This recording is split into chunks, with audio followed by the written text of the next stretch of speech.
নমস্কার বন্ধুরা, আজ আমি বানাবো চিংড়ি মাছ দিয়ে বাঁধাকপি।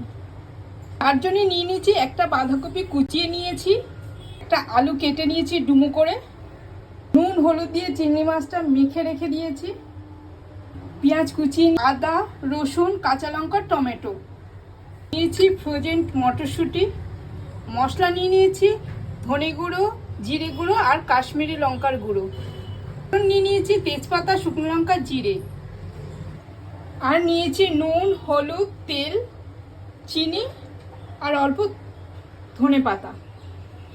প্রথমে গ্যাস জ্বালিয়ে কড়াইতে জল দিয়ে দিয়েছি, বাঁধাকপিটা একটু ভাপিয়ে নেব। বাঁধাকপিটা ভাপানো হয়ে গেছে, এবার আমি নামিয়ে নেব। ধরে নিচ্ছি বাঁধাকপিটাকে, গ্যাস জ্বালিয়ে কড়া বসিয়ে দিয়েছি, এবার তেল দিয়ে দিলাম। গরম হয়ে গেছে, আলুগুলো আমি ভেজে নেব। এটা ভাজা হয়ে গেছে, আমি তুলে নিচ্ছি। এবার চিংড়ি মাছটা হালকা করে ভেজে নেব। চিংড়ি হালকা ভাজা হয়ে গেছে, আমি তুলে নিচ্ছি। চিংড়ি ভাজার তেলে আমি ফোড়নটা দিয়ে দেবো পেঁয়াজ কেটে নেব। এবার বেটে নেবো, নিয়ে নেবো আদা নিয়ে পেস্ট করে নেবো। মশলাটা দিয়ে দেবো, মশলাটা ভালো করে কষিয়ে নেব। একটু লঙ্কার গুঁড়ো দিয়ে দিয়েছি, এবার দিয়ে দেবো একটু জল। তেল ছেড়ে এসেছে, এবার পুরো মশলাটা দিয়ে দেবো। হলুদ গুঁড়ো চিনি তো ভেজে রাখা আলুটা দেবো, বাঁধাকপি এবার দিয়ে দেবো নুন দিয়ে দেবো।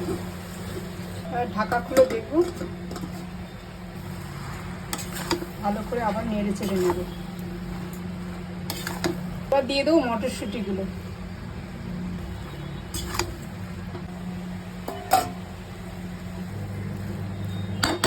ভাজা চিংড়ি মাছগুলো দিয়ে দেবো,